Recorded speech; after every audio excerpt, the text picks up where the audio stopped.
고예배 우리 말씀이 죄가 나타나다 했습니다. 하나님이 창조하신 거의 완벽에 가깝고, 아니 완벽에 가까운 게 아니라 완전히 완벽한, 또 완전 무결한, 결함이 없는 그 파라다이스 에덴 동산에 오늘 말씀을 보니까 죄가 출몰하고 죄가 나타났습니다. 우리가 이제 입에 담는 이 죄, 하나님은 단 한 번도 죄를 창조한 적이 없고 죄를 만든 적이 없지만 오늘 죄가 에덴 동산 안에 버젓이 들어와서 죄가 이렇게 확산되고 있는 그림을 봅니다. 더불어 오늘 우리가 읽은 이 이야기, 아담과 하와 부부가 행했던 한 가지 이 에피소드를 통해서 에덴 동산에만 죄가 들어온 게 아니고 인류 전체의 삶 속에 이 죄가 출몰하고 죄가 나타났습니다. 아담과 하와의 오늘 이 하나님의 말씀, 한쪽에는 하나님, 한쪽에는 사단, 하나님과 사탄 사이에 놓여있는 아담과 하와.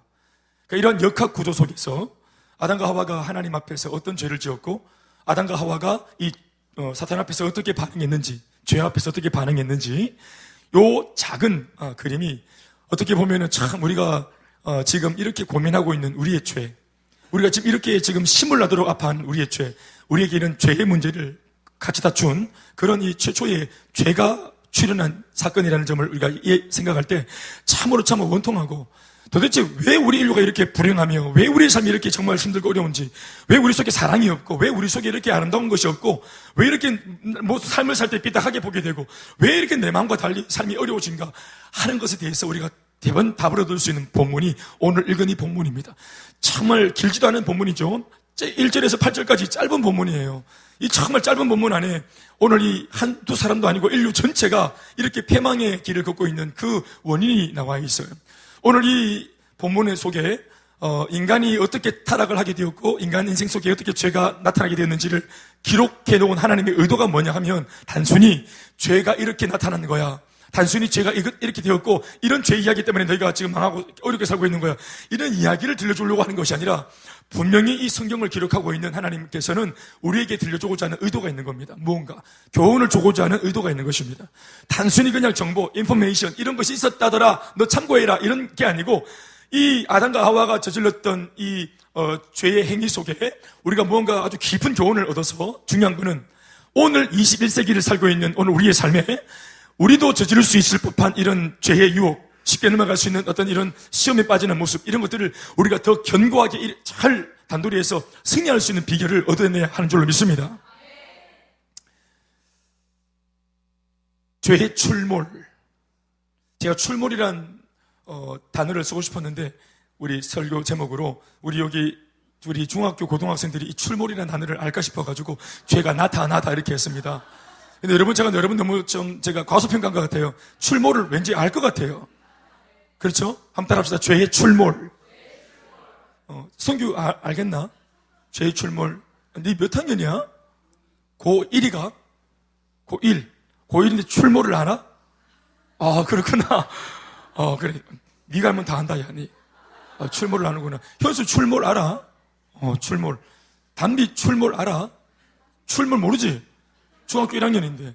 잘 모르지? 출몰은 갑자기 느닷없이 나타나는 것을 출몰이라 그래. 출몰. 짜잔 하면서 등장 쫙 한 거. 이거를 출몰. 그러니까 긍정적인 것이 아니기 때문에 출현이라고 말하지 않고 이게 부정적인 것이기 때문에 출몰 이렇게 표현하는 거야. 은밀하게, 비밀스럽게 갑자기 느닷없이 나타나는 거. 출몰. 담비야? 알겠지? 이거 누가 가르쳐 주느냐고 선생님 물으면 아빠가 가르쳐 줬다고 이렇게 얘기를 해라. 출몰. 알겠지? 안 그러면 아빠가 학교에 출몰한다. 그게 출몰이야. 출몰. 여러분 학교에 지금 선생님들이 출몰하고 계시죠? 느닷없이 행복 모임이 열리고 느닷없이 해피스쿨이 열리면서 출몰. 선생님이 출몰하잖아요. 그렇죠? 출몰. 그런데 이것은 출몰이 아니라 출현이지. 네. 하양여고에 유미 선생님 출현. 출몰이 아니죠? 출현이지. 그런데 방해하는 경비 아저씨가 출몰하지. 죄가 출몰했어요.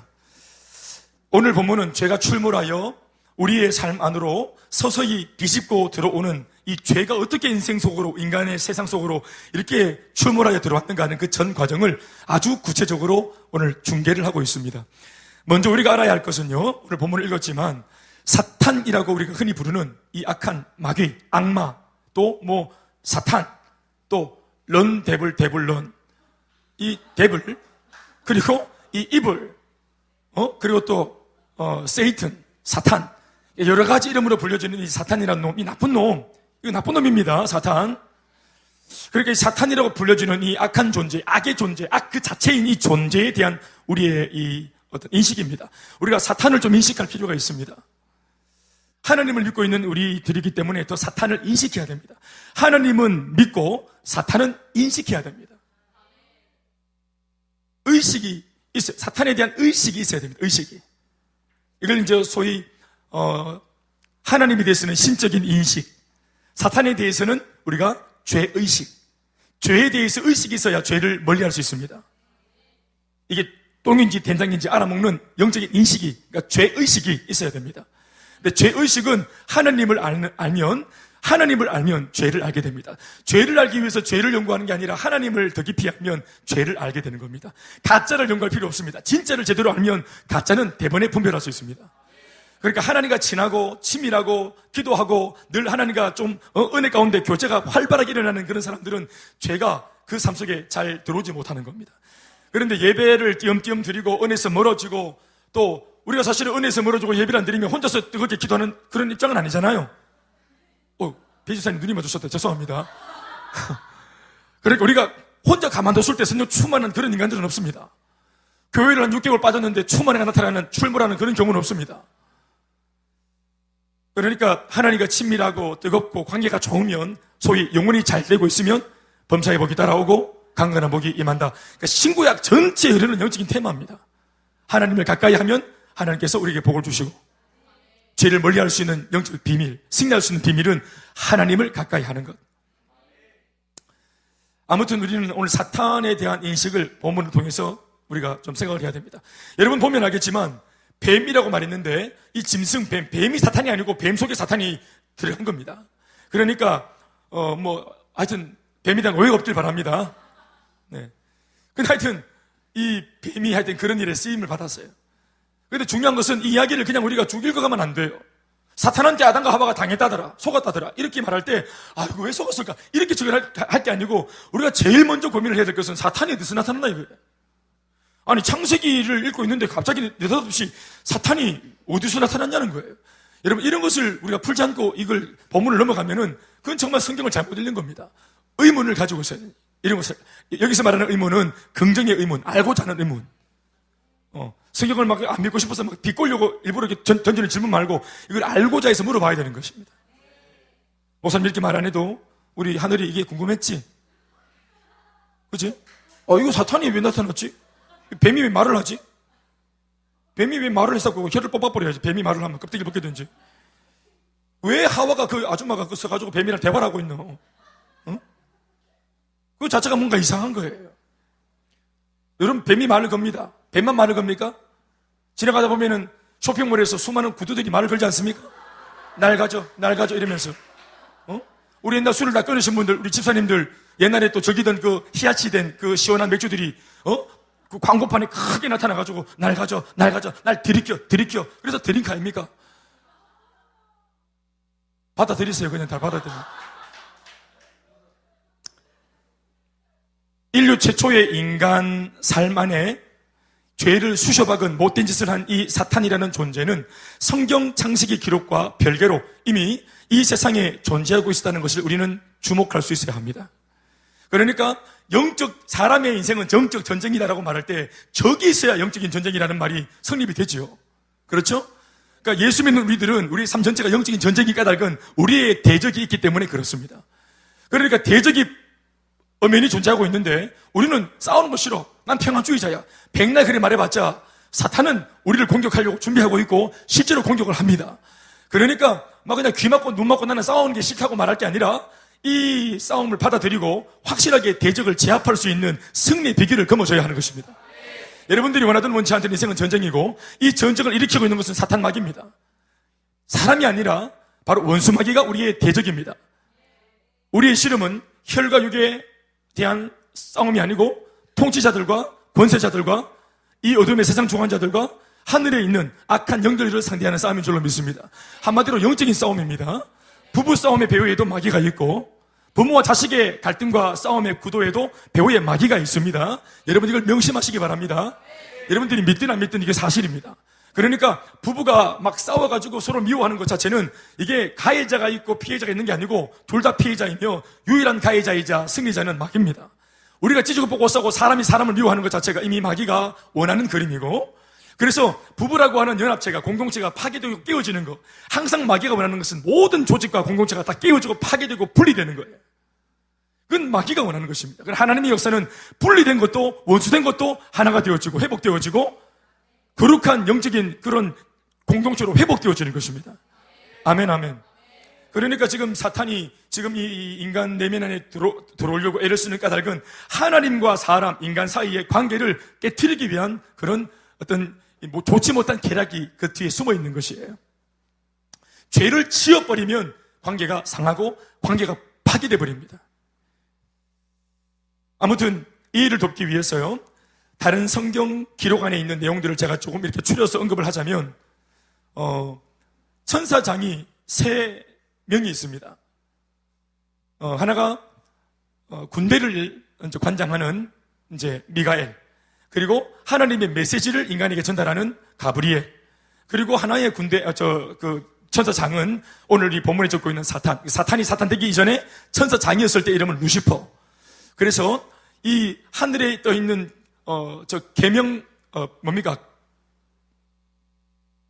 그 별을 뭐라고 부릅니까? 계명성이라 부릅니까? 예, 계명성과 같이 어떠한 천사들보다도 더 빛나고 반짝거리는 존귀한 존재였던 그 존재가 바로 이 루시퍼 천사장이었습니다.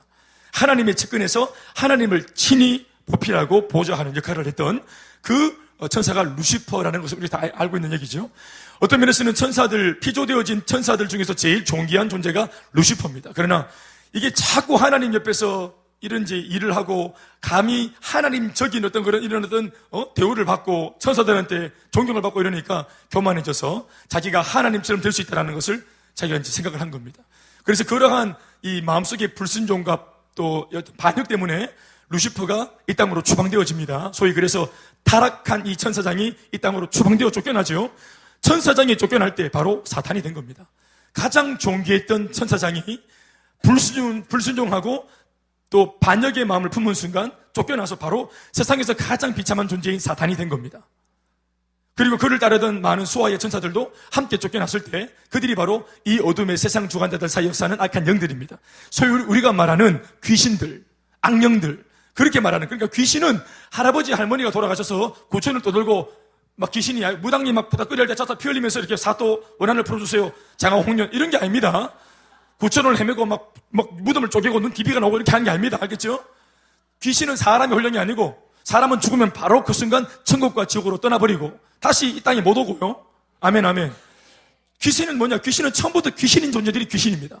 그 귀신이 사람의 마음을 사로잡기 위해서 그 사람이 제일 무서워하고 힘들어하고 또 싫어라 하는 사람의 형상으로 나타나서 꿈에 원한이 있는 것처럼 우리를 괴롭히고 마음을 누르게 만드는 것이에요. 이해되시죠? 그래서 아무튼 이러한 배경 속에 루시퍼는 쫓겨나서 사탄이 된 겁니다. 그러니까 사탄이 되어진 이 존재가 끊임없이 죄를 지었기 때문에, 사람은 죄를 짓는 순간 뭐라고 말합니까? 사람이 죄를 지으면 뭐가 됩니까? 신분이 죄인이 되죠. 그러나 마귀가 루시퍼가 죄를 짓고 사탄이 되었기 때문에 사탄은 죄인이란 말을 안 합니다. 사람이 아니기 때문에. 그러니까 죄 그 자체인 존재, 죄의 존재, 이렇게 표현할 수 있는 겁니다. 이미 사탄은 죄의 존재입니다. 그는 자신의 죄를 전염시키고 죄를 확산시켜서 하나님을 대적하려는 못된 계략을 가지고 있습니다. 그러나 사탄은 자기 자신의 스스로의 힘으로는 죄를 확산시킬 수가 없습니다. 죄를 확산시키려면 인간이 필요합니다. 인간이. 이렇게 말해서 될지 모르겠지만 숙주가 필요한 거예요. 인간이 필요한 겁니다. 그러니까 좀 말이 좀 이상하지만 하나님이 이 땅을 복음하기 위해서 하나님께서 다룰 수 있지만 동참시키는 그 위대한 사명에 동참을 시켜서 굳이 그 존재를 통해서 이 위대한 대업을 이루겠다라면서 그 위대한 대업에 초청받는 인물도 누굽니까? 사람이. 이 세상을 타락한 세상으로 만들기 위해서 꼭 필요하다 그러면서 유혹과 시험으로 불러들이는 존재도 누굽니까? 그게 사람입니다. 사람이 굉장히 중요한, 여러 가지 면에서 중요한 인물, 여러분 한 사람 한 사람이 굉장히 그런 면에서 중요한 인물입니다. 실제로 갈라디아서 말씀에 가보면은 우리 한 사람이 성령에 붙들리면은 의의 병기가 될 수 있고, 병기, 총수는 무기, 웨폰, 아멘, 아멘. 하나님의 손에 붙들려서 쓰임받으면, 하나님의 나라의 편에서 쓰임받으면 우리 인생 자체가 뭐가 될 수 있다고요?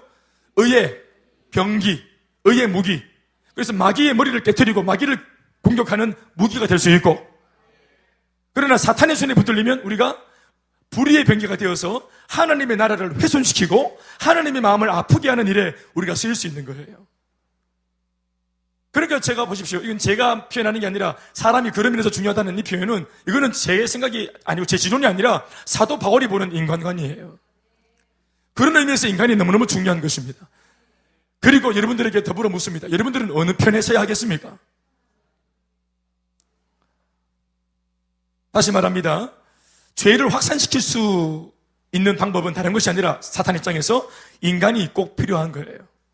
다른 피조물, 인간 말고 다른 피조물도 많으니까 다른 피조물, 그러니까 뭐 들짐승들, 뭐 고양이, 또 발발이들, 유기견들, 또 들판에 막 뛰어다니는 저런 노루, 또 임팔라, 또 고라니, 또 이런 것들을 통해서는 마귀가 원하는 일들을 감당할 수가 없는 거죠. 오직 인간을 유혹해서 그 인간이 하나님의 말씀을 어기고 하나님께 인간이 불순종하게 해서 타락하게 만들어서 소위 이 인간이 죄인이 되어져서 변질되어 버리면 사탄의 나라, 흑암의 세력이 뜻을 펼치게 될 것이라고 사탄 나름대로 그렇게 생각을 한 것입니다. 그 마귀가 자기 편으로 만들기 위해서 유혹을 하는데 고양이, 들짐승, 강아지, 금붕어 이런 것들은 유혹을 못 받습니다. 타락도 못해요. 그러니까 여러 가지 면에서 인간이 타겟이 된 이유가 그런 것입니다. 무엇보다 사탄의 죄 프로젝트 중심에 반드시 인간이 있어야 했던 제일 큰 이유가 뭐냐? 사탄 편에서 그것은 하나님께서 인간만을 사랑하시기 때문에 그렇습니다. 인간을 사랑하십니다, 하나님이. 유일하게 인간 형상 속에 하나님의 형상을 담았습니다. 하나님이 유일하게 인간에게만 당신의 생기를 불어넣어서 생명이 되게 했습니다. 그래서 그렇게 사랑하는 거예요. 우리의 모양대로 우리 형상을 따라 사람을 창조했단 말이에요. 그래서 인간을 사랑하는 겁니다, 하나님이. 아멘, 아멘. 중요한 것은 사탄도 이것을 압니다. 그래서 인간을 변질시키고 오염시키고자 했던 겁니다.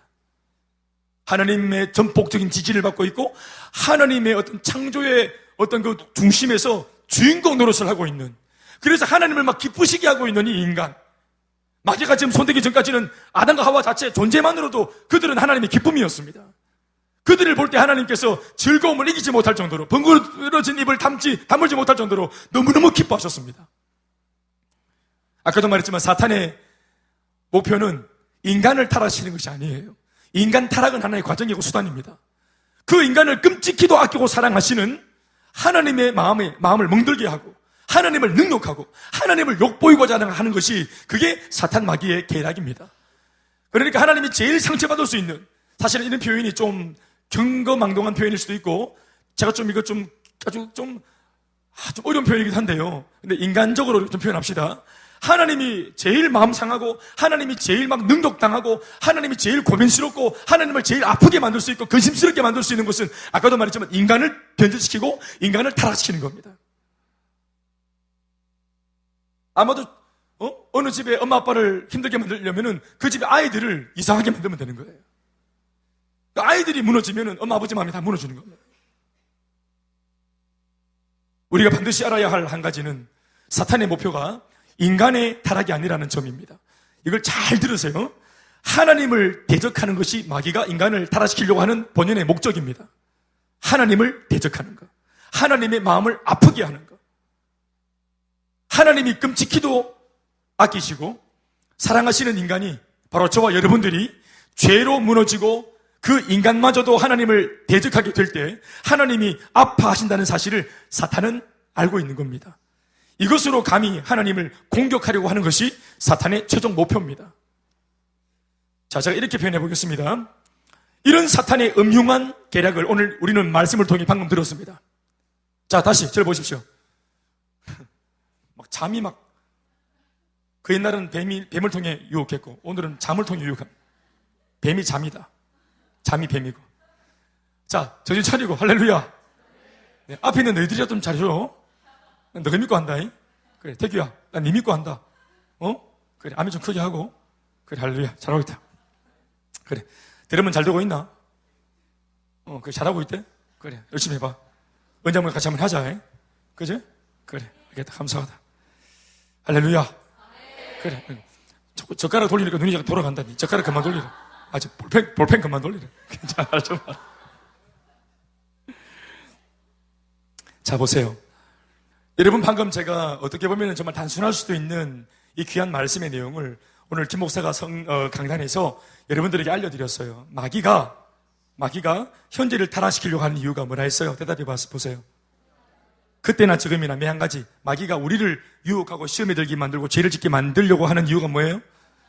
왜요? 왜 마귀가 현재를 넘어뜨리면 그게 하나님을 욕보이는 거예요? 하나님이 이 아이를 사랑하기 때문에요.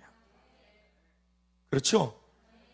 게다가 우리가 신약적인 개념으로 접근하면 하나님이 세상은 여러분들을 말하죠. 하나님이 우리를 이렇게 사랑하셔서 독생자를 주셨어요. 얼마나 우리를 사랑하는지 완전히 보여주신 거잖아요. 예수님을 내놓고 우리를 선택하신 거예요. 그러니까 우리가 얼마나 사랑받은 존재입니까? 그런데 이렇게 예수를 믿게 되어진 우리가 다시 사탄에 의해서 또 죄를 짓고 유혹당해서 자빠지고 죄를 짓는다면 도대체 예수님의 죽음은 그럼 무슨 의미가 있는 겁니까? 그러니까 이것이 얼마나 하나님 앞에 큰 이게 상처가 되는가. 내가 존귀한 예수, 내 아들을 너희 위해서 내놓았는데 내가 너희들한테 그런 가치를 부여했는데 너희가 다시 내가 선택한 이 십자가를 마치 쓰레기처럼 아무것도 아닌 것처럼 이걸 그렇게 싸구려 취급해서 또 죄를 짓는다면 나 더 이상 할 말이 없다. 오늘 에스라가 비통해하며 울며 절규했던 그 이유가 바로 그런 배경 속에서 나오는 이야기입니다. 아멘이십니까? 이게 정말 사랑하면 비통해지는 겁니다. 에스라가 이스라엘 백성들을 정말 기대하고 사랑하는데 그 꼴이니까 마음이 무너지는 거예요. 여러분들이 사랑하고 기대했던 애지, 중지, 금이야, 오기야, 진자리, 마른자리 갈아내며 그렇게 키웠던 아이가 나중에 헛짓거리하고 한순간에 무너지고 막 죽겠다 하고 또 막 삶을 못 살겠다 하고 인생을 포기하려고 들 때 엄마 아버지 마음이 평생 20평생 30평생 키웠던 엄마 아버지 마음이 다 무너지는 거예요. 그러니까 부모의 마음이 얼마나 아프냐. 그러니까 마귀가 하나님의 사랑하는 자녀들을 계속 공격하는 이유는 그 자체가 목적이 아니라 하나님 아버지를 욕보이기 위한 거예요. 사랑하는 여러분, 내가 오늘 짓고 있는 이 죄와 다른 사람 모를지라도 나만이 아는, 내가 개인적으로 은밀히 나만 아는 우리 집에서 내가 혼자 있는 공간에서 내가 은밀하게 사탄과 손잡고 야합하고 사탄이 하는 유혹에 그냥 쉽게 그냥 넘어가 버리고 그러면서 아주 은밀하게 짓는 나만의 이 불순종이 어떠한 결과를 초래할 수 있는가? 사탄이 나한테 그렇게 막 사탕을 주고 또 막 나한테 막 달콤한 것들을 입에 넣어주면서 그렇게 꼬셔댈 때 나는 쉽게 무너지고 그렇게 많이 했는데 지금도 모르겠어요. 은밀한 부분에서 내가 죄를 짓는 영역들이 다 숨겨져 있는지 모르겠어요. 그런데 그 모든 것들이 죄 지으면 은혜 좀 못 받지 못 받고 말지 죄 지으면 성령 충만 못한다 하는데 충만 안 하고 말지 단순히 내가 은혜 좀 덜 받고 죄 짓고 말이에요. 죄 짓는 나의 죄 때문에 그냥 성령 충만 좀 못하고 말고 이런 정도로 생각하면은 아무것도 아닌데 오늘 말씀을 들어보면 그게 아니라 이 말이에요. 내가 별거 아닌 것처럼 생각하고 쉽게 야합하고 죄를 지었던 그 모든 죄의 결과물은 어디로 향하는 비수냐 하면은 내가 그토록 사랑하는 내 아버지 하나님의 가슴을, 내 아버지 하나님의 그 심장을 정조준하고 있는 것이에요. 만약 우리가 짓고 있는 죄, 우리가 짓고 있는 불순종과 우리가 짓고 있는 이 타락한 방탕한 삶이 이게 하나님 아버지를 멍들게 하고 예수님의 가슴에 다시 한번 십자가의 대못을 받는 짓인 줄 우리가 알고 있다면 죄를 쉽게 지을 수 있는 사람이 누가 있겠습니까? 만약 이걸 안다면 죄가 재미없을 겁니다. 죄가 재미없어요. 제가 비교한 예를 한번 들어볼까요? 시골에서 엄마 아버지가 감자, 고구마, 벼농사, 새가 빠지게 허리가 구부러져가지고 엄마는 허리도 못 펴. 그래가지고 밭농사, 그렇게 어렵게 억척같이 그 노인들이 그렇게 손에 흙을 집어넣고 그렇게 고되게 이번에도 여름이 얼마나 더웠어. 노인들이 밭일 하다가 심지어 세상 떠난 분도 계시는데 이 밭일을 놓을 수 없는 거예요. 왜냐하면 이 밭일을 해서 번 그 돈으로 내 아들 공부시켜야 되니까. 그러니까 그런 엄마 아빠의 희생을 담보로 자기는 서울에 고시원에 들어가지고 막 공부하고 있는데 그런데도 이놈이 정신머리 없이 밤마다 술 파티 벌리고 또 술 파티 벌리고 또 뭐 여유가 있으면 또 막 야동 보고 술 친구 데려와서 또 막 엉망진창을 만들어 놓고 그런 식으로 막 개차반처럼 산다. 엄마 아버지로부터 자기에게 따박따박 들어오는 매달마다 들어오는 용돈이 어떻게 쓰여지도록 기대하는 마음으로 부모님이 붙여줬는데 그거 딱 잊어버리고 쉽게 죄에 넘어가고 자 그러다가 엄마 아버지가 방학 뛰어가지고 아주 촌스러운 그 분홍색 보자기에다가 감자 삶고 고구마 삶아가지고 우리 아들 준다고 공부하는데 고생한다고 그러고 싸들고 오셨어. 와보니까 아무도 없어. 아들이 없는 거예요. 그래서 혹시나 공부에 방해될까봐 조용히 그 참 촛발 날리는 분홍색 보자기를 한쪽에 놔두고 그러고 떠나간 거예요. 이 아들이 밤에 술취가 들어왔어요. 다른 날처럼 또 술 마시고 또 밤에 야동 보고 그러다가 언뜻 옆에 있는 새로운 물질을 보았는데 엄마 아빠가 투구한 것이 확실하게 보이는 그 엄마 아빠의 손때가 묻어있는 감자 고구마를 눈으로 본 겁니다. 엄마 아빠가 어떤 고생을 하고 있는지 그걸 직접적으로 보지 못했지만 그것을 상징하고 그 모든 것을 담고 있는 이 촛발 날리는 분홍색 보자기를 본 순간 그 아들 마음속에 인간이면은 죄를 짓고 싶은 마음이 계속 있을 수 있겠단 말이에요. 엄마 아버지가 함께 없지만 이 공간 안에 엄마 아버지의 기대, 엄마 아버지의 눈물, 엄마 아버지의 땀, 수고와 희생 그것을 말해주는 이 분홍색 촛발 날리는 그 감자와 고구마가 덩그러니 옆에 있는데 그것 앞에서 엄마 아빠가 직접 안 본다 그래서 죄에 대하여 마음이 일어나고 죄를 짓고자 하는 그 계획대로 죄가 진행되어지고 그럴 수 있다면 그건 인간이 아니죠. 몰랐을 때는 그렇게 했을지라도 이걸 보고 알았다면은 엄마 아빠의 눈동자가 스려지고 그게 그 시선이 따끔거려서 어떻게 죄를 지을 수 있겠습니까?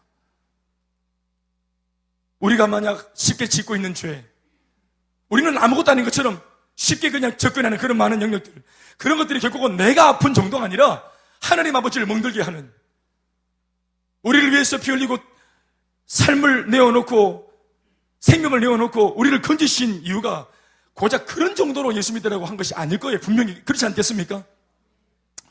제가 훈련 때마다 한 번씩 언급하는데 몰라요. 최근에는 제가 언급하지 참 못해봤던 것 같은데요. 제가 늘 이맘때 이런 흐름 속에서 언급하는 예화가 있습니다. 그게 뭐냐면은 잊지 못하는 1994년도인가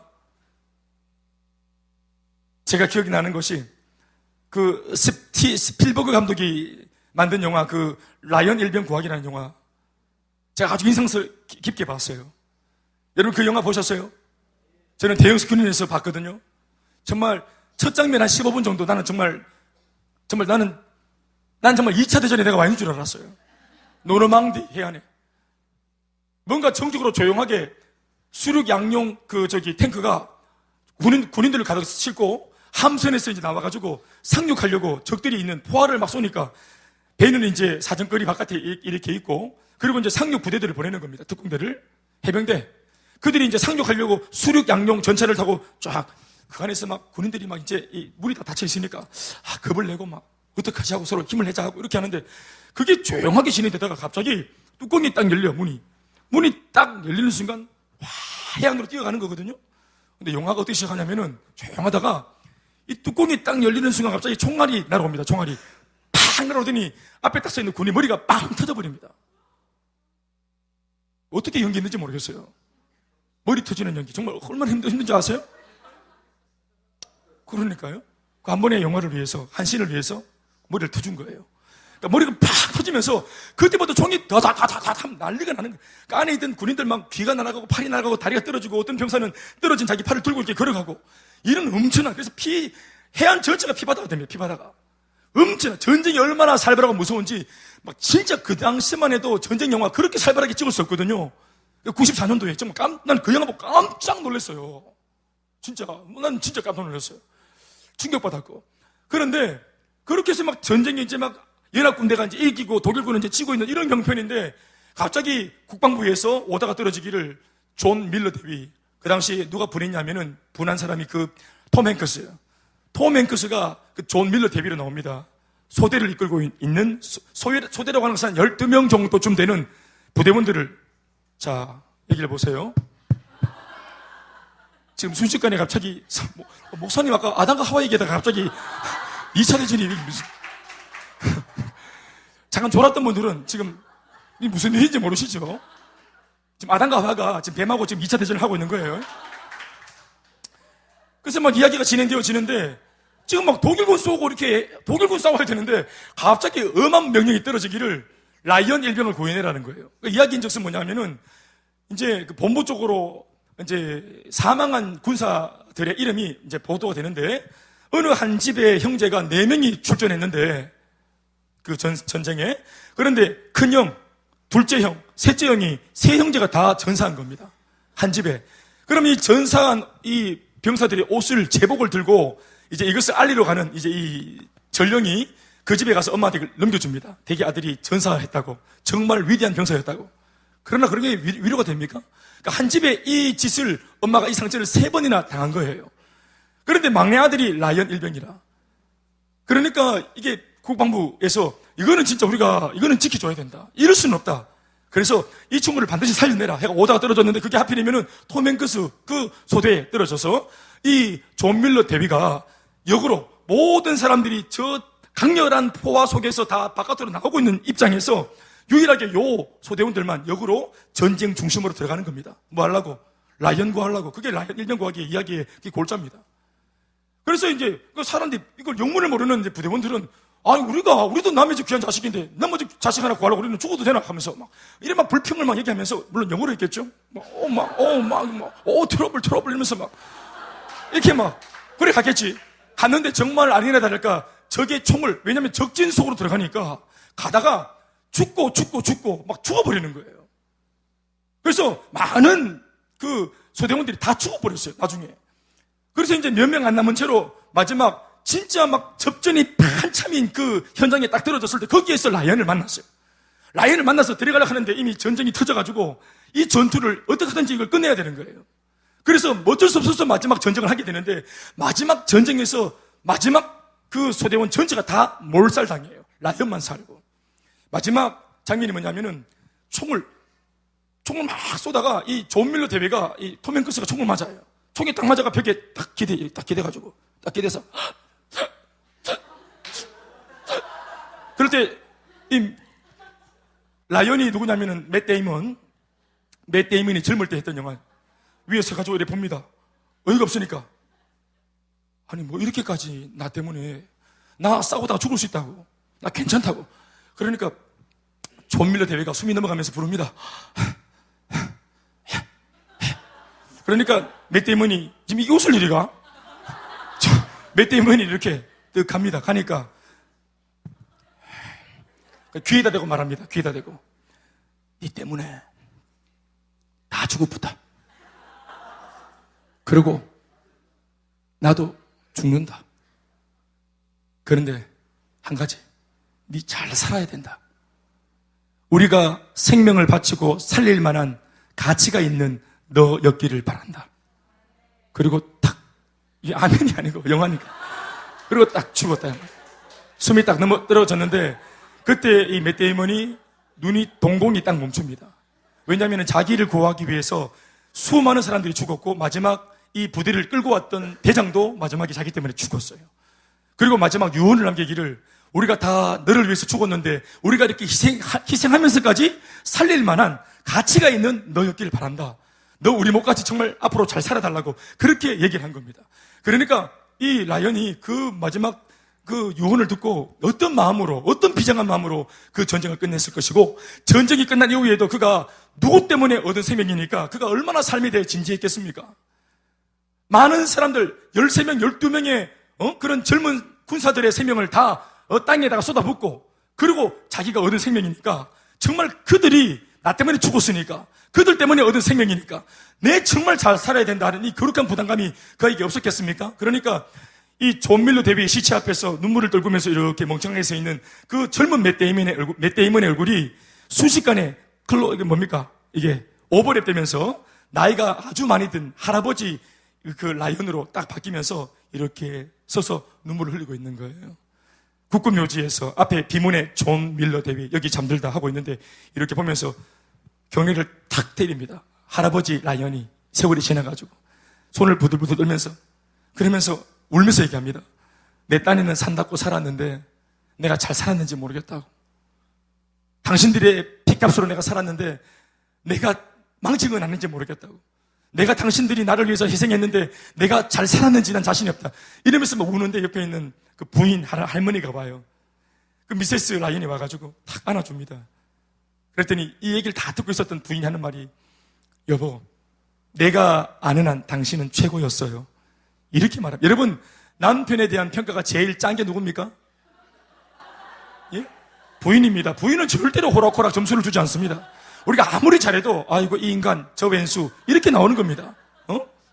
여보 하면은 우리가 지난주처럼 뭐 이렇게 하는 얘기. 부인들이 절대로 부인들은 점수를 주지 않아요. 그런데 이 남편과 반평생을 살았던 부인이, 당신은 내가 함께 살았는데 당신은 최고였어요. 이렇게 탁 말할 때 이게 완전 막 긴장이 확 녹아지면서 펑펑펑 우는 그림이 나오고, 그리고 카메라 앵글이 하늘로 쫙 비치면서 영화가 끝이 나는 거예요. 영화가 끝이 났는데 그 영혼이 깊게 남았어요. 제가 이 영화를 볼 당시에는 제가 신앙이 형편없었던 것 같아요. 그러니까 이게 그렇게 신앙적으로 감동이 안 왔어요.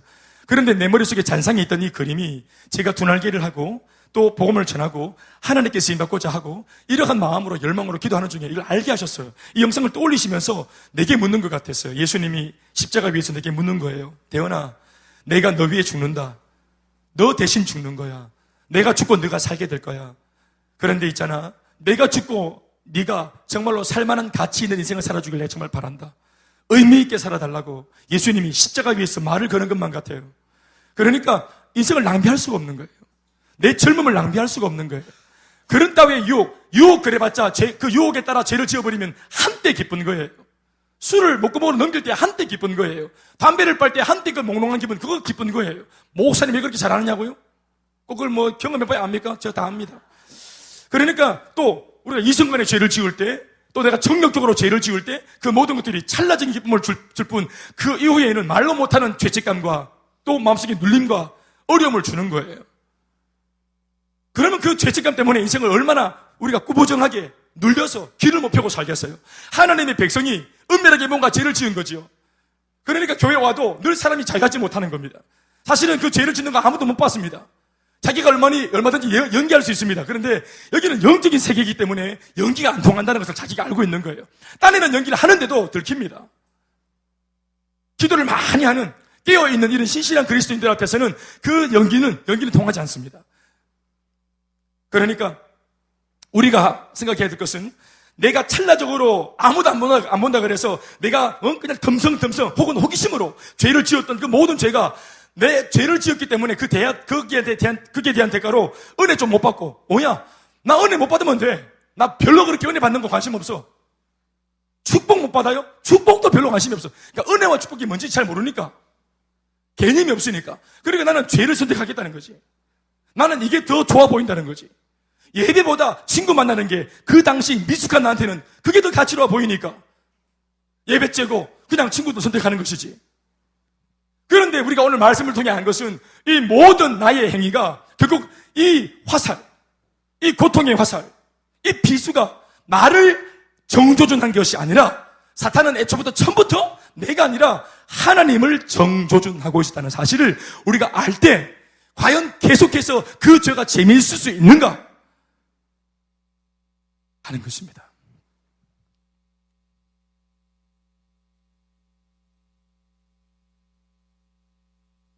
십자가를 못 박히신 예수님, 우리가 영상을 볼 때마다 얼마나 절규하고 웁니까? 나 때문에 그랬다고. 로마 병정이 십자가에 못 박은 게 아니라 내가 못 박은 거라고. 우리가 얼마나 죄송하고 부끄럽고 힘들어하면서 눈물로 기도합니까? 회개합니까? 주님의 그 고통을 몰라드려서 이제서야 알아서 너무 죄송했다고. 내 불신자일 때 내 하나님의 그 사랑을 모르고 내 맘대로 살았는데 그게 이제서 알고 보니까 죄송스럽다고. 우리 이렇게 얼마나 십자가 앞에서 눈물 흘렸습니까? 그런데 그렇게 울었던 사람이 자기 손으로 다시 십자가에서 내려오신 예수님을 본인이 다시 올려서 또 못을 받고, 또 부활하신 예수님 우리가 다시 십자가 위에 모셔다가 또 못을 받고, 끊임없이 십자가를 욕보이고 예수를 욕보이는 짓을 하는 행위가 죄 행위입니다. 그게 마귀가 우리를 타락시키고 유혹하고 죄짓게 만들어서 우리를 통해 하나님의 마음을 멍들게 만들려고 하는 전략입니다. 아담과 하와도 마찬가지입니다. 인류 최초의 이 부부는요, 자신들의 미숙함으로 저지르게 된 이 한 번의, 단 한 번의 이 외도가 어떤 일을 야기하게 된다는 것을 전혀 몰랐어요. 인류 전체가 그것 때문에 죄를 짓게 되어버렸잖아요. 이 두 부부가 죄를 짓는 바람에 그 뒤에 태어나는 모든 이제 갓난 아기들은 전부 다 죄인으로 태어나게 되었어요.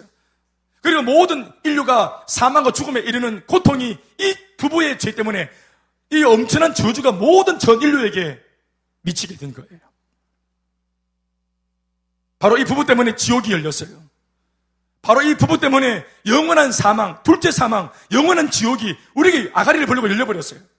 과연 이러한 엄청난 일이 자신의 그 한 번의 선악과를 깨물고 그렇게 취한 하나님의 말씀을 한 번 어긴 것 때문에 일어날 일이라고 과연 그 부부가 이걸 알고나 있었을까? 아담과 하와는 어떻게 보면 원망할지 몰라요. 에이, 하나님 겨우 선악과 한번 배워문 게 뭐 그리 대수라고. 아이고, 하나님 속도 좁으시지. 그걸로 막 이렇게 지옥까지 보낼 게 뭐가 있냐고. 그러나 결국은 그것으로 인해서 죄가 인류에게 들어왔고 하나님의 그 둘도 없는 사랑의 대상이었던 이 아담과 하와 부부는 그 일에 비참하게 쓰임받아 버렸습니다. 마귀에게. 오늘 본문은요, 이 비극적인 이야기를 우리들한테 들려주고 있는 겁니다. 몇 가지를 알아보기 전에 우리가 알아야 될 제일 중요한 것은 오늘 아까도 말했지만 이러한 이야기를 왜 성경이 기록하고 있을까? 왜 우리에게 들려주고 있을까? 두 가지입니다. 하나는 죄를 혐오하게 하시려고. 우리에게 죄가 얼마나 비참한 것인지, 이 죄의 실체가 뭔지 이걸 알고 죄를 혐오하라고. 아멘, 아멘. 여러분들이 바퀴벌레를 혐오하듯이, 여러분들이 막 죽은 쥐의 시체를 보면 막 혐오하듯이 기겁을 하더만, 뱀이 나오면 막 기겁을 하듯이 우리가 손으로 만지작 그리고 있는 그 수많은 죄가 그 이상의 불결한 것들이라는 사실에 대해서 우리가 인식할 수 있도록. 두 번째는 사탄의 패턴을 똑똑히 보게 하시려고. 마귀가 어떤 식으로 어떤 패턴으로 하나님의 사람을 넘어뜨리게 만드는지 패턴이 있는 겁니다. 그래서 이미 마귀가 써먹어버린 이 비장의 카드, 히든 카드, 그래봐야 이게 어떤 것인지. 사탄의 사람을 유혹하고 잡아뜨리는 패턴, 죄짓게 만드는 패턴. 오늘 이거 알면 여러분 정말 수시 맞는 거예요. 그건 다른 것이 아닙니다.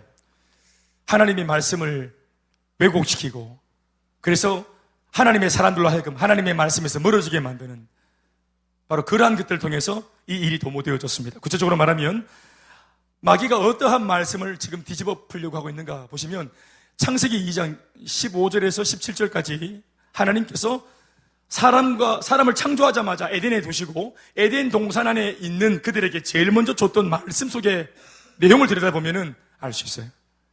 명령이 4가지가 나와요. 앞에 3가지는 긍정적인 명령어. 이렇게 해라. 뒤에 나오는 4번째 하나의 명령은 다른 것이 아니라 하지 말라 하는 부정 명령어. 우리 이 말씀 읽어보시겠습니다. 창세기 2장 15절에서 17절 다 같이 한 목소리로 시작. 여호와 하나님이 그 사람을 이끌어 에덴 동산에 두어 그것을 첫 번째 명령 뭐라고요? 경작하라. 따라합시다. 경작하라. 두 번째는 지키게 하시고, 두 번째 따라합시다. 지켜라. 세 번째 명령 시작. 여호와 하나님이 그 사람에게 명하여 이르시되 동산 각종 나무의 열매는 네가 임의로 먹되, 따라합시다. 먹어라. 임의라는 말은 네가 필요할 때, 아침에 몇 시, 점심때 몇 시, 점심시간 끝나면 먹지 못한다 이런 게 아니고 네가 필요한 족족 네 맘대로 먹을 수 있다. 권한이 네한테 있다. 아멘, 아멘. 그러니까 얼마나 하나님께서 엄청난 주권을 준 겁니다. 아시겠죠? 거의 에덴의 주인이에요. 주인 노릇했어요, 아담이. 그러니까 3가지는 경작하라, 지켜라, 먹어라. 여러분, 경작하고 지키고 먹어라, 이거 고된 명령이 아닙니다. 할렐루야. 이거 정말로 좋은 명령입니다. 그런데 17절 보시면은 부정 명령가 하나 나와요. 하지 말라. 시작. 먹지 마라. 그리고 이것을 먹었을 때 어떻게 된다 하는 그 결과의 내용도 하나님께서 소상하게 밝힙니다. 네가 만약 내 말을 거역하고 먹는 날에는 반드시 죽으리라. 따라서 반드시 죽으리라. 선악과를 먹으면 안 된다. 먹으면 죽으니까. 내가 기분 나쁘고 이런 게 아니고 먹지 말았으면 좋겠다. 자, 여러분, 이 말씀이 아주 중요한 대목입니다. 하나님 4가지를 말씀하셨습니다. 한 번 더 우리 더듬어 볼까요? 시작. 경작하라, 지켜라, 먹어라. 마지막 한 가지 시작. 먹지 말라. 먹지 말라. 여러분들이 볼 때는 이 4가지 명령 중에서 어디가 제일 중요한 것 같아요? 느낌이 있죠? 느낌이. 질문은 다 답이 있고 그 답은 그렇게 어려운 게 아닙니다. 느낌이 있어요. 이 네 가지 질문 중에 제일 중요한 질문은 뭔가, 어떤 명령 같아요? 먹지 말라는 명령입니다. 이게 중요합니다. 먹지 말라. 선악과 먹지 말라. 왜 그런 줄 아세요? 모든 것이 다 되는 은혜는 처음에는 감사가 일어나고 다 되니까, 다 할 수 있으니까, 그런 권한을 줬으니까 감사가 막 일어납니다. 그런데 모든 것이 다 되는 은혜가 계속 반복되어지면 사람이기 때문에 감동과 감흥이 떨어집니다. 처음에야 포도, 사과 먹으면서 감사가 막 일어납니다. 포도 먹고 임의대로 먹을 수 있으니까 내 맘대로 포도를 선택해서 포도를 딱 먹는 순간 포도를 주신 하나님 감사합니다. 여러분 밥 먹을 때 그렇게 기도하시죠? 김치찌개 주신 하나님 감사하고, 된장찌개 주신 하나님 감사하고, 자반고등어 하나님 감사하고, 무국국 하나님께 감사하고, 콩나물국 하나님께 감사하고, 이렇게 하나님 주신 거 감사합니다. 이것도 감사합니다. 감사합니다. 나중에는 감사가 무뎌집니다. 이거 하나님이 주신 것이지. 처음에는 그렇게 시작했지만 모든 게 다 되는 거예요. 내 뜻대로 다 되는 거예요. 처음에는 내 뜻대로 다 되는 게 감사했지만 이게 계속 반복되어지면 하나님께 감사가 이게 구차해지고 귀찮아집니다. 나중에는 주님 내 마음 다 아시죠? 굳이 뭐 말해야 됩니까? 내 때까지 얼마나 반복해서 말을 했는데 주님 다 아십니다. 다 아시죠? 주님. 나중에는 다 아시죠도 없습니다. 처음부터 자기가 하나님인 것처럼 그냥 당연하지. 내가 먹겠다는데 당연하지. 여기에 대한 감사가 전혀 없습니다. 사람이 자기도 모르게 교만해지고 노련해진다 이 말. 노련해져요. 그런데 보세요. 먹지 말라라고 말한 동산 중앙에 있는 선악과가 하나 버티고 있어요. 돼요. 포도도 되고 사과도 되고 귤도 되고 복숭아도 되고 다 되는데 갑자기 딱 어느 날 보니까 선악과를 손에 딱 잡으려 하는데 안 되는 걸 알았어요. 안 되는 걸 만났어요. 한계가 있다는 걸 발견합니다. 아담과 하와가. 다 될 때는 내가 왕인 줄 알았는데 절대로 안 되는 것을 딱 발견합니다. 선악과는 죽어도 안 돼. 절대로 안 되는 거예요. 그럴 때 사람이 뭐를 떠올리겠습니까? 이 선악과 앞에서 누굴 떠올리겠습니까? 하나님을 떠올리는 것입니다. 안 되는 게 있을 때 지난날 되었던 것들에 대해서 감사가 일어나는 겁니다. 그것을 당연시하거나 자연시하지 않도록 날마다 되어지면서도 게다가 교만하지 않게도 되어지고, 아멘 아멘. 능력도 가지고 있으면서 겸손까지 하고, 하나님께서 우리에게 주고 싶었던 선물이 그겁니다. 에덴 동산의 진짜 주인이 될 수 있는 비결은 하라라고 하시는 말씀도 순종하고 하지 말라고 하시는 말씀도 순종하면서, 정작 그 말씀에 순종할 때 내가 굴욕적으로 하나님께 붙들리는 것이 아니라 내가 자유하는 몸으로 거의는 에덴 동산에서 내가 왕이 되는 겁니다. 왕노릇 하는 거예요. 그러기 위해서는 하라가 아니라 하지 말라고 하시는 경고의 말씀에 우리가 주목을 해야 되는 것입니다. 어떤 면에서는 여러분, 하라라고 하시는 말씀의 의미는 우리를 사랑해서 네 마음껏 해라 내 사랑하는 아들아, 사랑이죠. 그러나 하지 말라고 당부하신 경고의 말씀은 우리에게 짐을 주거나 굴레를 씌우려고 하신 것이 아니라 하지 말라는 음성 자체가 뭘 의미하냐면 보호를 의미하는 겁니다. 왜요? 죽으니까. 그거 먹으면 죽으니까 먹지 말라고 하나님께서 우리를 보호하시는 차원에서, 보호는 또 다른 이름의 사랑입니다. 하라도 사랑이고 하지 말라는 음성도 사랑인 것이에요. 아멘 아멘. 어떤 사람 말합니다. 왜 굳이 선악과를 만들어가 골탕 먹이냐 하나님. 이런 질문은 예수 초창기 때 믿을 때 얼마나 많이 우리가 듣는 말인지 몰라요. 선악과를 왜 만들었냐 하면서. 이제 알았어요? 선악과는 골탕 먹이려고 만든 게 아니라 선악과를 만든 것 자체가 인간을 보다 더 인간답게, 인간을 보다 더 하나님의 자녀답게, 감사가 충만하고 기쁨이 충만하고 신앙이 퇴색되지 않는 사람이 될 수 있도록 만들기 위해서 안 되는 한 가지를 두신 겁니다. 인간이 안 되는 게 있어야 자신의 한계를 깨닫고 하나님을 우러러보고 주목할 수 있게 되는 거예요. 아, 사과, 복숭아, 포도 다 내가 잘나 되는 줄 알았더니 이게 하나님으로부터 비롯된 것이었지. 그걸 선악과 앞에서 깨닫게 되는 거예요.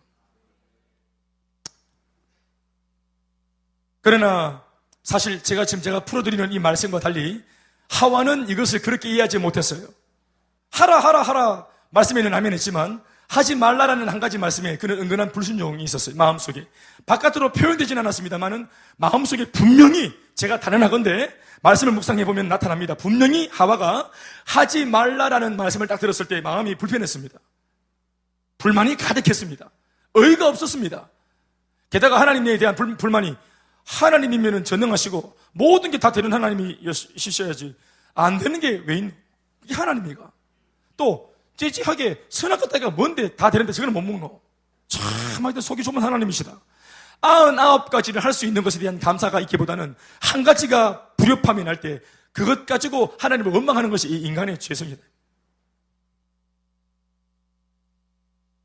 그런데 웃긴 것은 그 깊은 곳에 자리하고 있는 그 은밀한 불평과 원망을 사람은 모르고 남편도 눈치 못 챘는데 누가 이걸 알았습니까?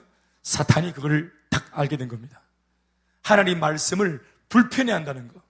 하나님의 말씀을 은근슬쩍 한 번도 말한 적 없습니다. 그런데 눈빛, 표정에서 뭔가 사탄은 이것만 연구하는 존재이기 때문에 금방, 석소 금방 합니다. 네. 여기도 지금 금방 합니다. 사탄은 이것을 포착합니다. 이것을, 그러니까 하와 속에 있는 이 불평과 원망이 있는 건 알겠는데 이게 바깥으로 드러나진 않았어요. 그런데 마귀가 하는 짓이 이걸 바깥으로 드러내는 작업을 하는 겁니다. 이걸 수면 위로 드러내어서 이걸 막 일파만파 사건을 만드는 것이 이게 마귀가 하는 짓입니다. 이것을 수면 위로 끌어올리기 위해 사탄이 쓴 전략이 뭘까요? 뭡니까? 그 유명한 전략, 그게 뭡니까? 질문하는 겁니다. 질문하는 거. 야, 오늘 정말 진짜 굉장한 말씀을 들은 거예요. 배집사님, 오늘 수지만 줄 알았어요? 질문. 마귀가 던지는 질문입니다. 하나님께서 주시는 질문은 고민하게 만들고 뉘우치게 만들지만 마귀로부터 오는 질문은 의심하게 만듭니다. 안 그래도 마음이 안 좋은데 우리가 사실은 마음속으로 사탄이 하는 질문은요, 마귀가 창의적으로 만든 질문이 아니에요. 그 질문이 뭔지 보십시오. 3장 1절 말씀에. 우리는 아직까지도 1절에 머물고 있습니다. 그런데 뱀은 시작.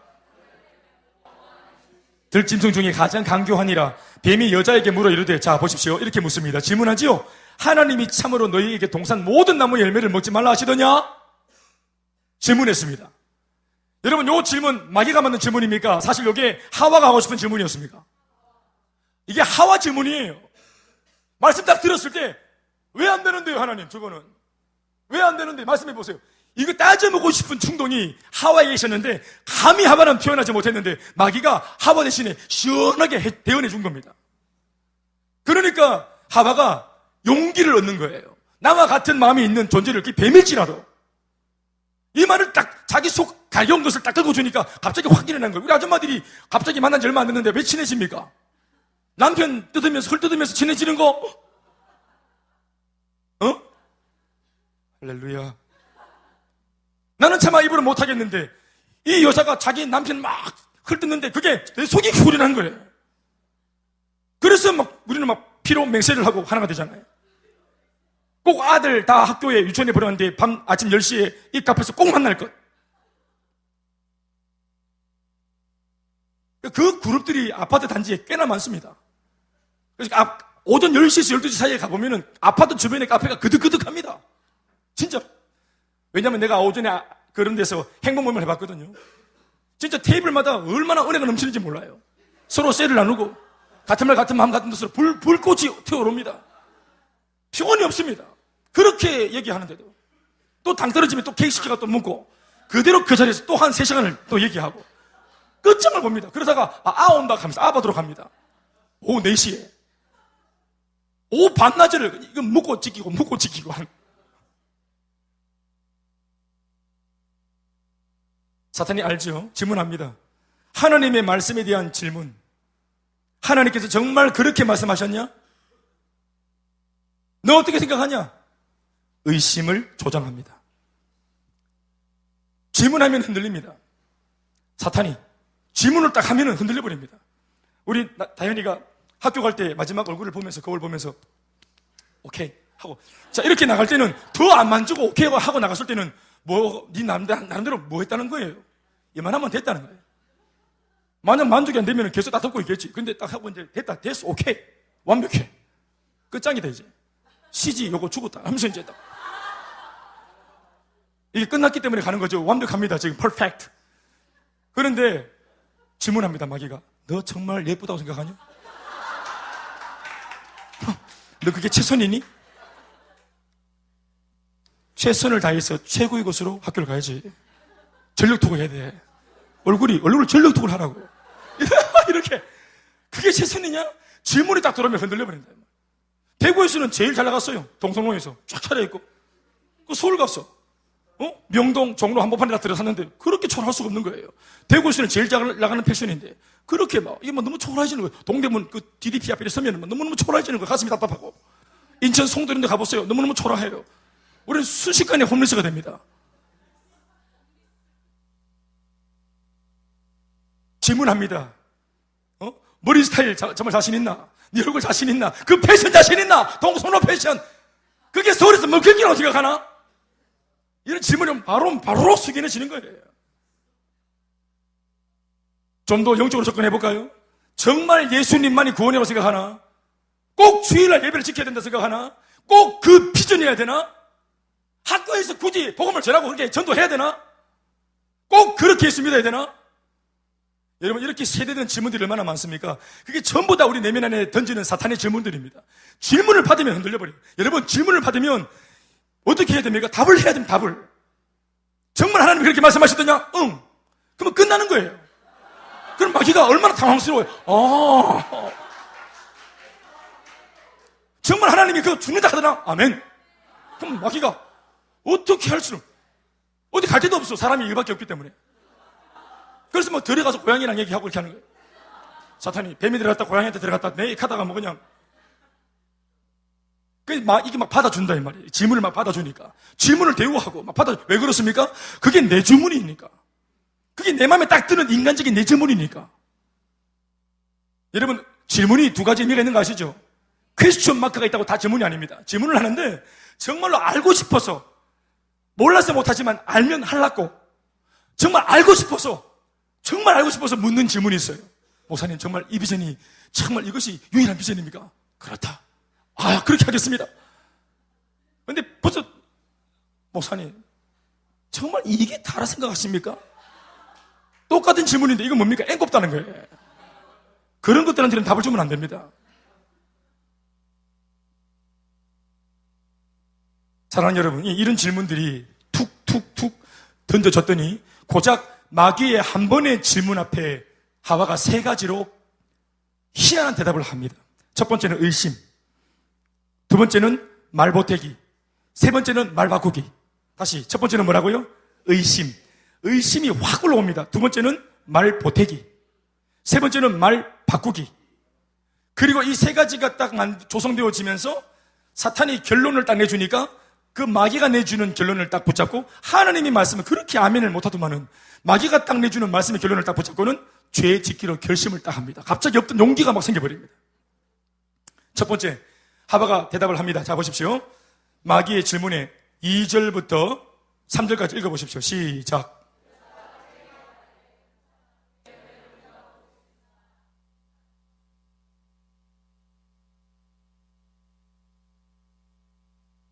너희가 죽을까 하노라 하셨다 하면 되는데, 너희가 죽는다 라고 말씀하셨다 이러면 되는데, 너희가 죽을까 하노라 하셨느니라. 죽을까 죽는다 하든가 뭐라 하든가, 그거 먹고 지금 장애가 일어난다 하든가 뭐라 하든가, 경련을 일으키면서 피토한다 하든가 뭐라 하든가, 이러면서 이걸 막 의심, 이걸 막 묘하게 말씀을 이걸 막 꽈버린다. 이게 뭐지요? 이런 대답 자체가 뭡니까?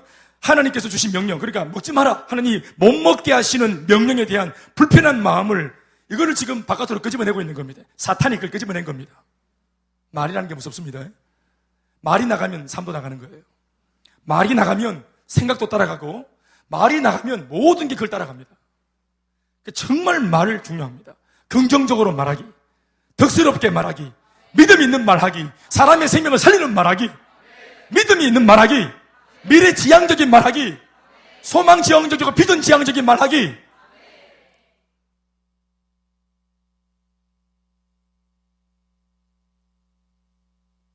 의심이 튀어나왔죠. 두 번째는 말을 보탭니다. 어디서 말이 보태졌습니까?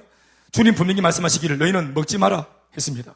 그런데 오늘 하와는 먹지 말고 만지지도 마라. 이게 뭡니까? 이게 자기 생각입니다. 하나님께서 먹지 마라 할 때 이미 마음속에 만지지도 않았게, 이게 지 생각입니다. 이게 불편한 마음인데, 이게.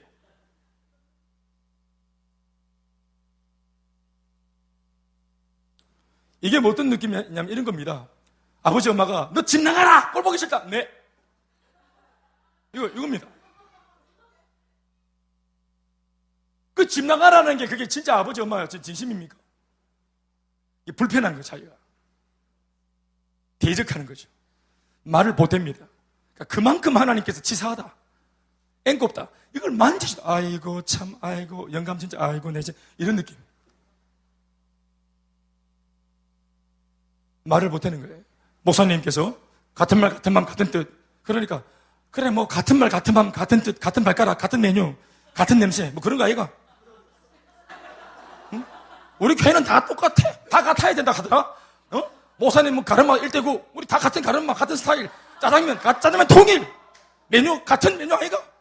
짬뽕, 니 2단위가? 이게 자기가 마음이 안 좋은 거예요. 안 좋은 거. 누가 메뉴가 짜장면, 짬뽕, 또 찬물에 밥 말아 먹고 다 그렇게 하는 거지. 누가 메뉴가 같아라 하더라. 자기가 같은 게 안 좋은 거예요, 이게.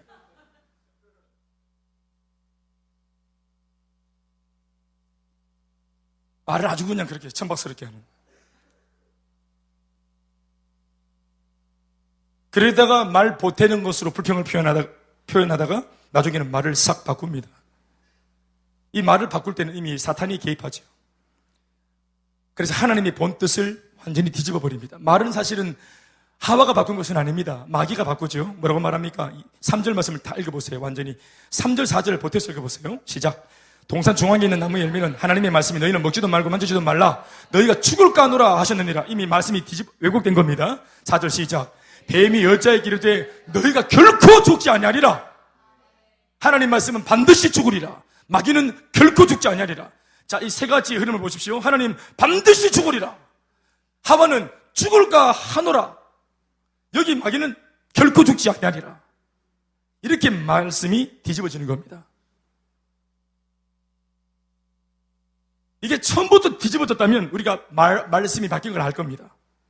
이건 이단이다. 대반할 겁니다. 그런데 중간에 한 단계를 딱 거치고 들어가면은 헷갈리는 겁니다. 죽을까 하노라. 꼭 그런 식으로 해야 되나? 이게 싹 들어오면은 사탄이 우리를 딱 업어가도 이게 업혀가는지도 모르고 가는 거예요. 그랬더니 마귀가 더 적극적으로 응원을 하고 격려합니다. 죄를 짓도록. 물신양면으로 내가 도와줄게. 내 이제 에덴 동산의 비밀을 말해줄게. 너희가 그걸 먹는 날이 있잖아. 죽기는커녕 너희 눈이 밝아져 본다. 그러니까 하나님처럼 돼본다. 선악을 알고 너희들이 막 만물을 통치하고 하나님, 또 다른 하나님이 돼본다. 사실 하나님도 그 옛날 이 선악과 잡숫고 그래 안 된다. 이렇게 하나님처럼 될 수 있다고 딱 부추긴다. 여자가 어떻게 반응합니까?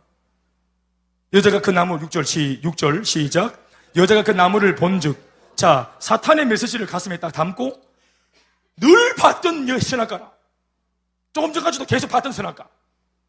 그런데 마귀의 메시지를 딱 담고 다시 딱 봅니다. 야, 이거 좀 소름이 끼치지 않습니까? 이럴 때는 그냥 보는 게 아니고요. 마귀의 메시지가 들어왔어요. 그죠? 마귀의 메시지가 쑥 들어왔죠? 그러면 사람 눈빛이 달라집니다. 얼굴이. 마귀가 주는 못된 마음을 품으면 사람 얼굴이 딱 갑니다. 그러면 조금 전까지도 할렐루야 했던 사람이 아주 이상해져, 얼굴이.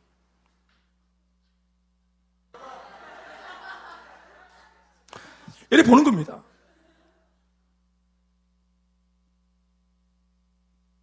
은혜 받았을 때는 경실아, 윤경아 이렇게 하다가 우리 교회 오빠들 경실아 왜? 이게 얼마나 확 와닿노? 경실이가 만만하나? 실제로 그렇죠. 실제로 그렇습니다.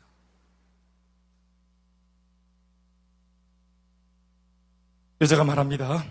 그 나무를 마귀의 메시지를 아멘으로 받고 딱 품고는 다시 한 번 더 그 나무를 딱 봅니다. 그러니까 하나님의 경고의 메시지를 담고 있는 나무라고는 전혀 그렇게 보이지 않는 겁니다.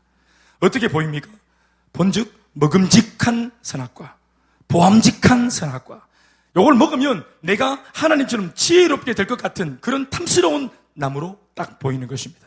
그래서 여자가 단숨에 그 열매를 따먹고 심지어는 이건 너무 좋은 거니까 유일하게 옆에 있는 남편인 아담에게도 이 열매를 선물해 준 겁니다.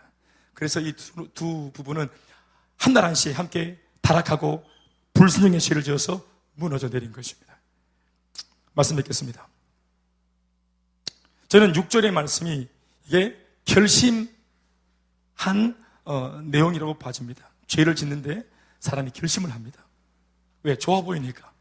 그러니까 죄에 대해서 완전히 왜곡된 생각을 갖고 있으니까 이 죄를 지으면 내가 좋은 거예요. 하지 말라고 말씀하시는 하나님의 당부가 그게 사실은 진짜 나를 위한 말씀이고 사랑의 음성인데 마귀의 음성에 내가 용기를 얻는 거지. 우리 성도들 보면요, 저도 마찬가지. 죄 지을 때 보면은 이 죄가 분명히 나쁜데 아주 과감하게 죄를 지어요. 그런데 죄를 과감하게 짓는 것은 양보하고 좀 용서해요. 근데 뭐가 문제냐면은 회개하고 돌아설 때는 그렇게 용기가 없어요. 결과를 보면은 죄를 짓고는 자기가 망쳐지는 일이죠. 결과가. 그런 것은 자기가 막 열정을 내어서 과감하게 죄를 팍 지어버려요. 그런데 뒤늦게라도 이게 잘못인 줄 알고 하나님께 회개하고 돌아설 때는요, 그렇게 지지부진하고 게으르고 태만하고 질퍽거려요.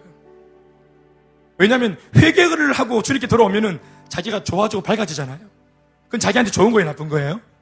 자기에게 좋은 거, 이로운 것은 그렇게 우리가 민첩하지 못하고 자기를 망치는 죄 짓는 일, 이런 따위는 그렇게 민첩해요.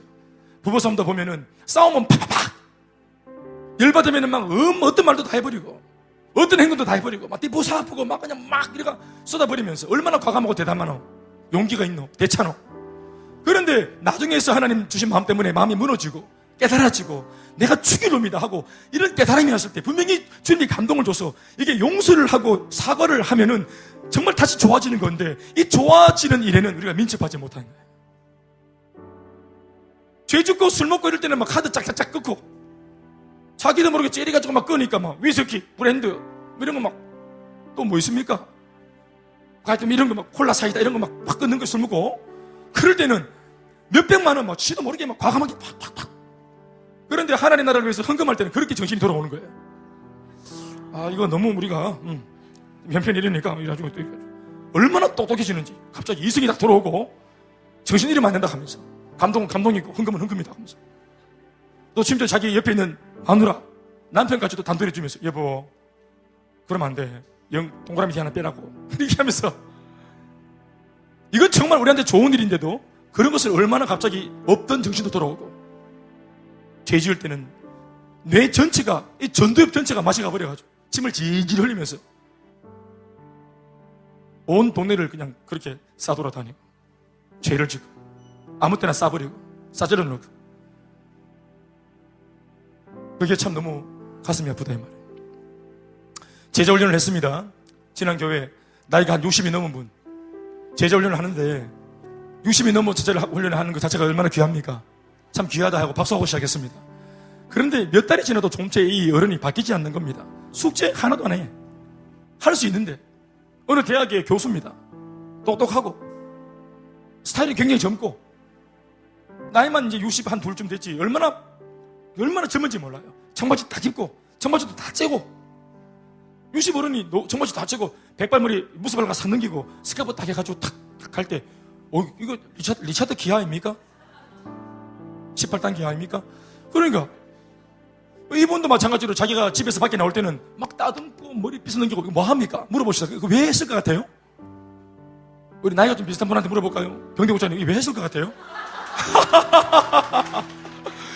왜 본인은 머리 왜 그렇게 볶아가 왜 그렇게 했어요? 이게 나한테 어울린다 생각하니까 그렇지. 어울립니다 사실은. 이렇게 그러니까 그 어른이 보세요. 얼마나 나이는 60이 넘었지만 젊어 보이려고 꽤나 애를 쓴 겁니다. 그렇죠? 그리고 마지막 거울에서 시선을 딱 뗄 때쯤에는 마지막 장면이 아까도 말했지만 이거 젊다. 이게 누가 내보고 할배라 하겠노. 딱 그러니까 딱 자신 있게 나가는 거 아니겠어요? 그런데 만약에 버스를 탔는데 앞에 있는 아가 자리를 다 비켜주면서 할아버지 앉으세요 이렇게 하면 완전 빡 돌아보네. 스카프 풀어가 막 목 졸라쁜데 내가 할아버지를 보이나 하면서 이거 내 안 앉아 하면서 막 그래서 막 다리 떨면서 가더라도 절대 안 앉는 거 있잖아요. 내가 다리를 떨지었죠. 이만큼 숨겼는데 들키다 열받아 보지.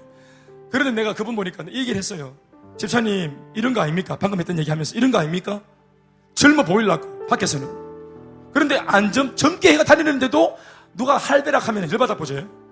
그런데 집사님 지난 한 6개월 동안 제가 훈련을 해보고 같이 이렇게 말씀으로 달려와 보니까 집사님은 자기가 교회 안에서 스스로가 나는 할배다, 나는 늙었다, 나는 아무것도 못한다, 나는 잼뱅이다, 이렇게 온 삶으로 지금 나한테 말하고 있어요. 목사님 저는 늙어가지고 숙제도 안 할 거고요, 못하고요, 전도도 안 할 거고요, 못하고요. 내 나이를 보세요. 세상에서는 그렇게 팔팔하게 젊고 팍팍팍 다니는 할배가, 교회에서는 스스로가 나는 아무것도 못한다, 스스로가 자처해서 나는 할배라고 주장하고 있다 이 말이에요. 너무 어이가 없지 않습니까? 우리 성도들 세상에서는 얼마나 팍팍팍 돌아갑니까? 똑똑하고 젠틀하고 스마트하고, 사회생활할 때 돈 벌 때 얼마나 빡빡빡 돌아가고 얼마나 스마트합니까? 근데 교회만 들어오면 전부 다 하여튼 영구 땡치가 돼가지고 무조건 못한다는 거예요. 응? 나는 잼병이고. 그래 되겠냐 이 말이에요.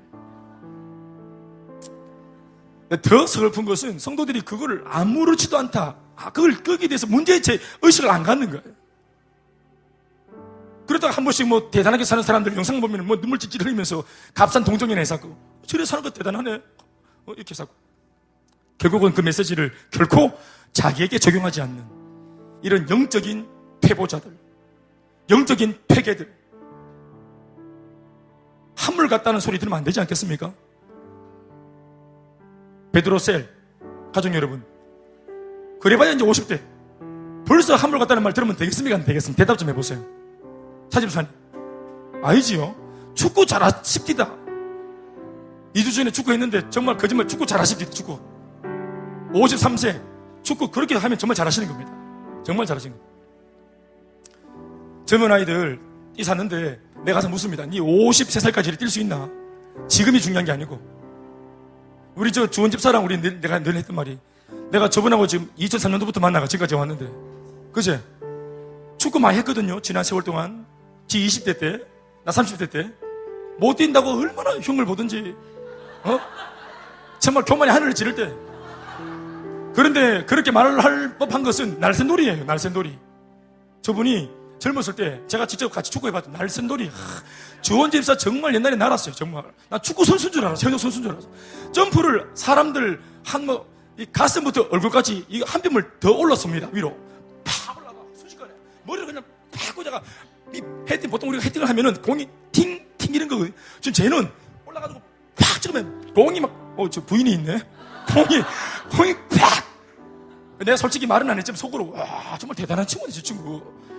또 얼마나 빠른지, 최종 공격수 막 하다가 또 수비까지 쫙 내려가 공 뺏고, 오, 정말 진짜, 이달리 정말, 진짜 난 진짜 장가간 거예요. 진짜 대단한 친구다. 저런 패기 열정, 축구할 때 보면 사람을 알거든. 나는 상상했어요. 저 친구가 나중에 저런 정신으로 사회생활하고 주의 비전을 위해서 달려가면은, 와, 막 사탄한테 막 이렇게 꽂아보고, 막, 복음 전해보고, 막, 불신자한테 막, 복음 전해보고, 막, 꽂아보고, 막, 이렇게. 지금 그렇게 하고 있죠? 할렐루야. 더 기대게 말을 해야 되니까. 기대합니다. 같이 살아. 근데 요즘에 보니까 자기가 이제 나이가 지금 어떻게 돼? 37, 8 됐는데, 막, 내 마음이 아파요. 다리를 막 접어가지고, 뛰사고. 우리 막 뛰고 있는데, 목사님 막 뛰고 있는데, 한쪽에 앉아가지고 다리 접었다고 이렇게 이게 이렇게, 달리한테는 비밀로 해달라 하면서 이렇게 해가지고. 너무, 아유, 할렐루야. 그래, 좀, 마음이 안타깝더라고. 옛날에 그 팽팽하던 그 애가 되었냐, 이런 느낌이고 말이에요. 중요한 거는 우리가 나이가 들어도 그럴 수 있는가. 내가 늘 말했어요. 조은아, 니 지금 팽팽하지만 내 나이 돼갖고 요렇게라도 뛸 수 있나니 나중에 만만하지 않대. 요즘에 이제 그 얘기 무슨 말인지 알겠죠? 그러니까 차집사님 지금 그 나이에 팍팍 뛰는 거고 잘하는 거예요. 중요한 건 저도 그 나이가 되었을 때 그렇게 그 정도로도 뛸 수 있는지 제가 장담을 못 하는 거죠. 제가 하는 말이 뭐냐면은, 우리가 신앙 안에서 젊을 필요가 있고, 신앙 안에서 이 젊음을 놓치지 않으려고 하는 집념과 근성이 있어야 하는 것입니다. 쓰임받고자 하는 열망, 청년들 못지않은 열망. 내가 요즘에 에스더셀 보면은 이분들은 할머니가 아니에요.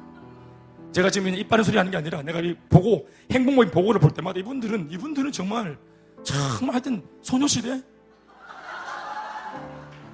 AOA? 뭐 이런 느낌이에요. 사랑하는 여러분, 이 죄가 지금도 우리를 노리고 있고요. 아주 하나님의 말씀을 왜곡하게 만들고 교회 안에서 불평, 불만 세력으로 우리를 키우려고 합니다. 그러나 알거든요. 우리가 죄를 딱 붙들고 죄를 딱 짓는 순간 그것은 나를 넘어뜨리는 것이 아니고 하나님을 공격하고 있다는 사실, 내가 그 일에 불의의 병기로 지금 쓰이고 있다는 사실, 이게 우리한테 아주 큰 모욕감을 줘야 됩니다. 그래서 죄를 미워하고 혐오하고 찰나적인 그 기쁨 때문에 내 인생을 그렇게 낭비하고 은혜를 그렇게 저버리는 내 자신의 이 무지함 때문에 몸부림치고 기도해야 되는 것입니다. 사랑하는 여러분, 하나님 편에 서십시오. 의의 병기가 되셔야 합니다. 여러분들의 젊은 아이들, 우리 여러분들의 젊음 전체가, 청춘 전체가, 열정과 패기 전체가 하나님 나라의 의의 병기가 되어져야 합니다. 하나님의 나라, 우리 교회는 실제로 우리 젊은이들이 필요합니다. 청년들이 필요합니다. 여러분들의 헌신과 또 패기가 계산 없이 덤벼드는 그 열정이 필요합니다. 세계 비전을 이루려면 우리 모두의 열정이 필요하고 우리 모두의 정열이 필요합니다. 우리 모두의 청춘이 필요합니다. 그 일에 동참하고 함께 뜻을 이루는 우리 모두가 되길 주 이름으로 축원합니다. 박수하시겠습니다. 할렐루야. 우리가 한번 찬양하고 기도하시겠습니다. 나의 주님.